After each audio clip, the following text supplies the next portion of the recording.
Hallo ihr Lieben, schön, dass ihr bei meiner Food Lounge wieder mit dabei seid. Ich habe heute für euch ein Basic-Rezept und zwar habe ich mir gedacht, ich zeige euch meinen Lieblingsbiskuitboden. Denn diesen Boden habe ich fast immer verwendet jetzt in letzter Zeit und den jedes Mal neu zu filmen und euch zu zeigen, ich weiß nicht, das wird irgendwie mit der Zeit doch ein bisschen langweilig. Und deswegen habe ich mir gedacht, der kriegt jetzt sein eigenes Video. Und ihr könnt dann immer wieder auf dieses Rezept zurückgreifen, sei es schriftlich, also ihr könnt es nachlesen oder halt eben im Video, sodass ihr auch die einzelnen Arbeitsschritte seht. Ja, und redet mal gar nicht lang rum, fangen wir an. Ich wünsche euch viel Spaß.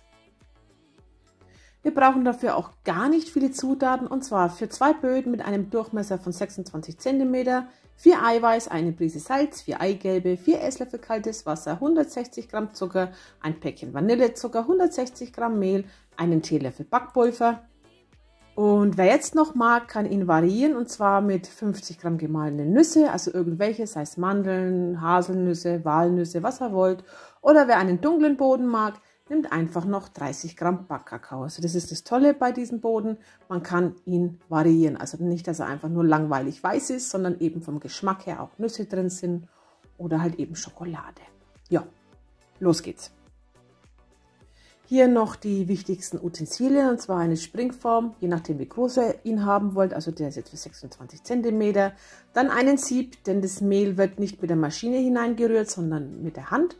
Und dazu brauche ich einen Teigschaber. Schlicht und einfach. Also das ist eigentlich so am wichtigsten, diese 3 Sachen. Und dann natürlich noch entweder eine Küchenmaschine oder ein Handrührgerät. Also mit der Hand würde ich nicht schlagen, also nur mit der Hand und mit dem Schneebesen.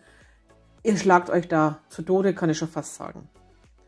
Ja, jetzt legen wir einfach mal los. Und zwar, hier habe ich jetzt mein Eiweiß, das kommt jetzt in meine Küchenmaschine oder besser gesagt in eine Schüssel.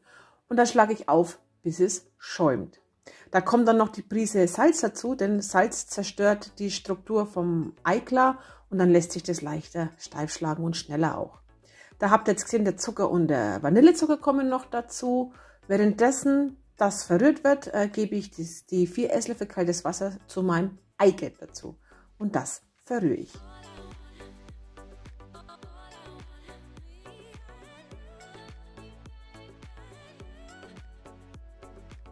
Und dann kommt es einfach mit in meine Eiweißmasse hinein.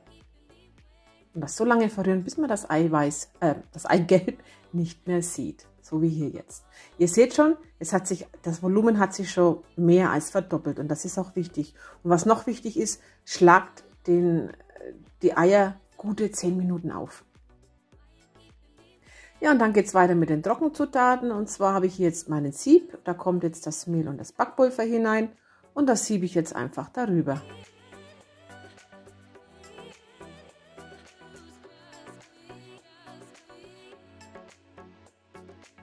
Und jetzt müsst ihr das Ganze vorsichtig unterheben. Das heißt, von unten nach oben. Einfach von unten nach oben. Und das müssen wir so lange machen, bis das ganze Mehl in die Masse hineingearbeitet ist, also dass man diese Mehlbatzen nicht mehr sieht.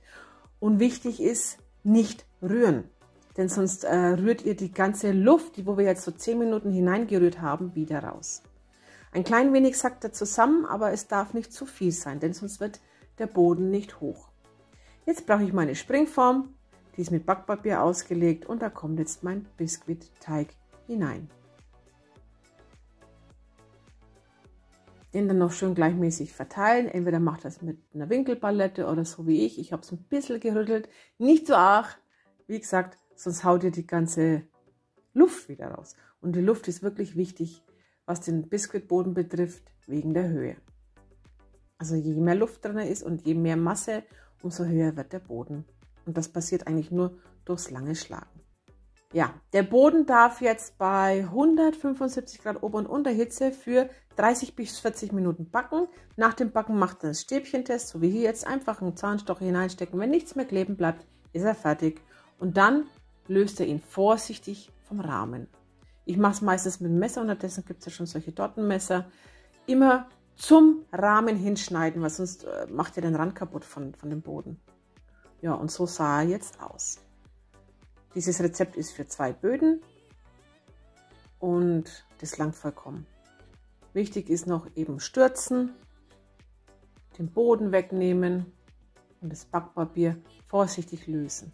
Wenn er zu arg klebt, einfach vielleicht oben ein bisschen mit Wasser einpinseln, dann lässt sich das Backpapier eigentlich ganz leicht abziehen. Und ich habe jetzt hier wirklich einen wunderschönen Boden. 2 Stück kriegt man raus, wenn nicht sogar 3. Also da muss man ein wenig Talent dafür haben.